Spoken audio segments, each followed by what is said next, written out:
make, every bond you break, every step you take. Krisis air bersih di DKI Jakarta, krisis air bersih, kami krisis air bersih, Kami krisis air bersih. krisis air bersih.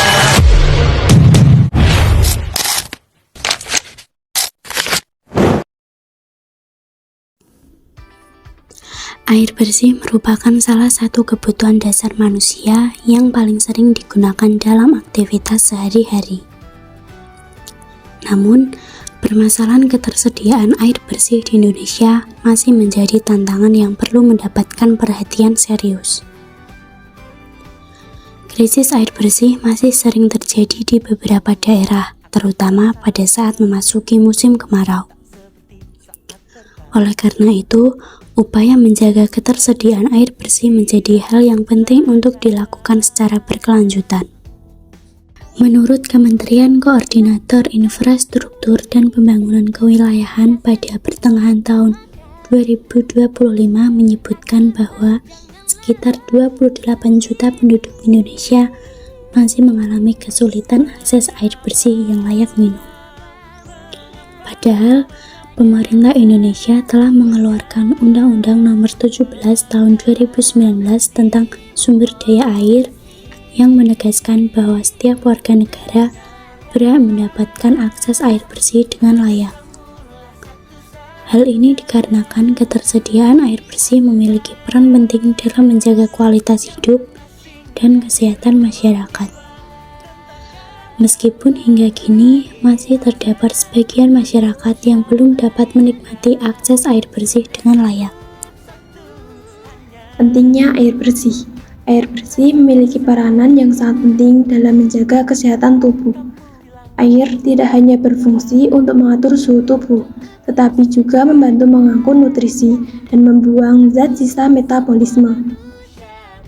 Meskipun memiliki peran yang penting, namun ketersediaan air bersih di bumi sangat terbatas.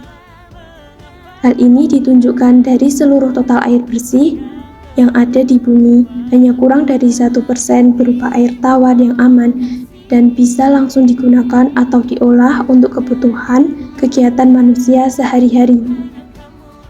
Keterbatasan ini menunjukkan bahwa pemenuhan air bersih menjadi kebutuhan yang harus segera diatasi. Tanpa ketersediaan air bersih yang layak untuk minum, mandi, dan mencuci, maka kesehatan masyarakat akan terganggu karena meningkatkan risiko penyakit, merusak lingkungan akibat menurunnya kualitas air dan ekosistem, serta menghambat aktivitas sehari-hari dan produktivitas masyarakat. Sumber air bersih. Lalu, dari mana sebenarnya air bersih berasal? Ya, air bersih dapat diperoleh dari berbagai sumber alami seperti sungai, danau, dan mata air yang menjadi sumber utama bagi kebutuhan sehari-hari. Selain itu, air tanah juga memegang peranan penting sebagai sumber air bersih, terutama melalui sumur dan juga sistem penyediaan air bawah tanah yang banyak dimanfaatkan oleh masyarakat. Namun, keberadaan sumber-sumber tersebut tidak dapat terjamin kualitasnya tanpa pengelolaan yang baik. Pencemaran lingkungan, eksploitasi berlebihan, dan kerusakan ekosistem berpotensi menurunkan kualitas air sehingga tidak lagi aman untuk dikonsumsi. Sehingga pelestarian sumber air dan pengelolaan yang berkelanjutan menjadi langkah penting untuk memastikan ketersediaan air bersih untuk kebutuhan sehari-hari. Namun, di balik pentingnya sumber air bersih, Kementerian PUPR mencatat bahwa akses air yang layak minum di Indonesia baru mencapai 91%, di mana sisanya masih harus mencari secara mandiri sumber air bersih seperti sumur dan juga gunung-gunung. Sehingga air layak minum di Indonesia ditargetkan dapat memenuhi 100% kebutuhan masyarakat adalah pada tahun 2030. Hal ini untuk mendukung SDGs nomor 6, yakni air bersih dan sanitasi layak, dengan menjamin ketersediaan dan pengelolaan air bersih dan sanitasi yang berkelanjutan untuk semua orang. Air bersih yang digunakan setiap hari tidak langsung dapat dikonsumsi begitu saja dari sumber alamnya. Meskipun tampak jernih, air dari sungai, danau, atau sumber air tanah masih berpotensi mengandung partikel, kotoran, dan mikroorganisme yang dapat membahayakan kesehatan. Sehingga sebelum digunakan, air harus melalui serangkaian proses pengolahan untuk memastikan kualitasnya aman dan layak dikonsumsi. Setelah air diambil dari sumbernya, proses pengolahan dilakukan melalui beberapa tahap utama yaitu koagulasi, sedimentasi, filtrasi, dan disinfektasi.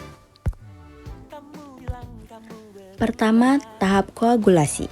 Koagulasi yaitu proses pembubuhan bahan kimia yang disebut koagulan ke dalam air dengan pengadukan cepat agar partikel air bergabung menjadi partikel yang lebih besar atau biasa disebut vlog, sehingga lebih mudah dipisahkan.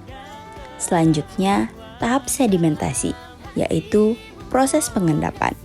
Endapan atau bahan yang disebut lumpur akan berkumpul di dasar penampungan melalui gaya gravitasi.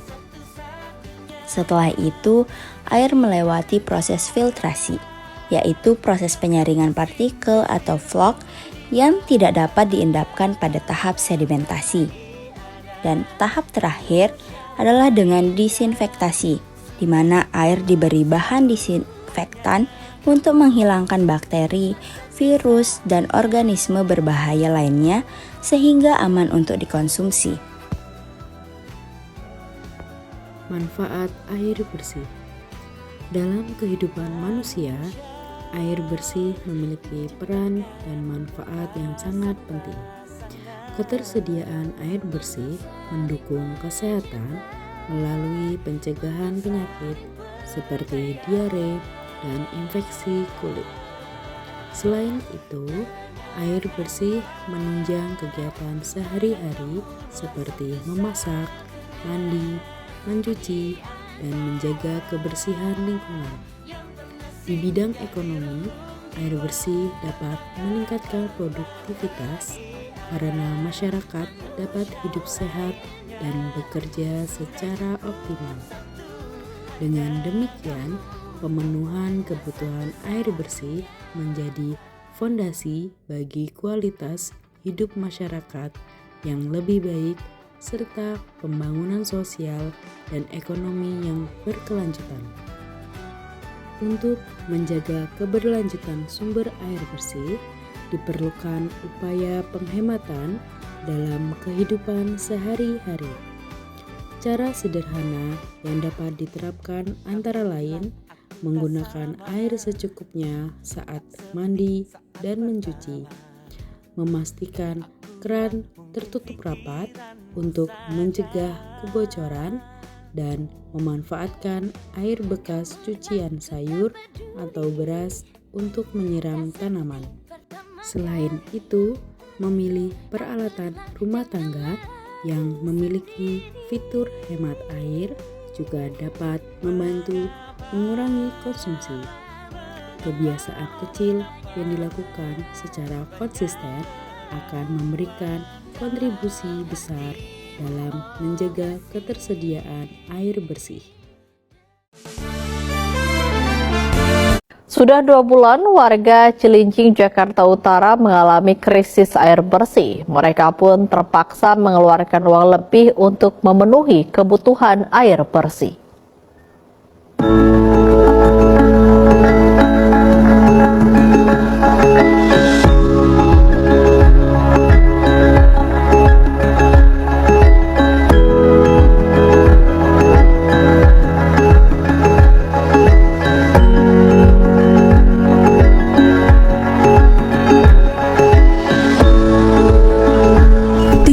Ibu kota tak menjamin selalu mendapatkan pasokan air bersih. Inilah yang dialami warga RT 001 RW 09 Karangtengah, Cilincing, Jakarta Utara. Warga mengeluhkan sudah 2 bulan tidak mendapat pasokan air bersih. Meski setiap bulan mereka membayar layanan untuk penyedia air bersih. Warga pun terpaksa membeli air bersih dari penjual air gerobak atau air isi ulang. Tentu ini semakin menambah beban pengeluaran rumah tangga mereka. Harus pakai air isi ulang, air galon, atau beli air pikulan. Ya, air gerobak. Ya, tergantung isi orang dalam keluarganya sih, gitu, relatif. Ya, terkadang bisa 5 digen sehari gitu. Bisa 2 gerobak, 10 digen dalam 2 hari gitu.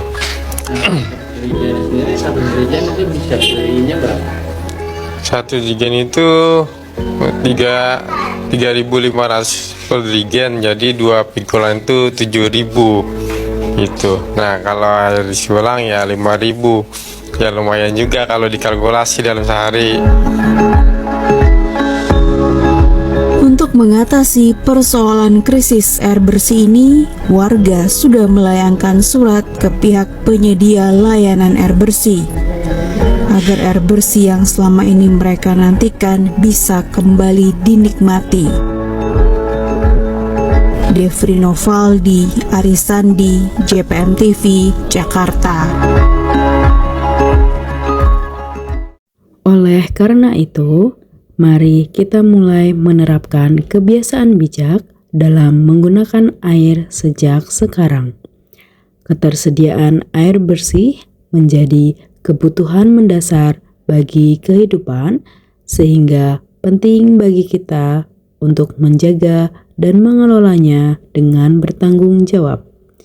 Terima kasih telah menyimak konten edukasi ini dan semoga bermanfaat.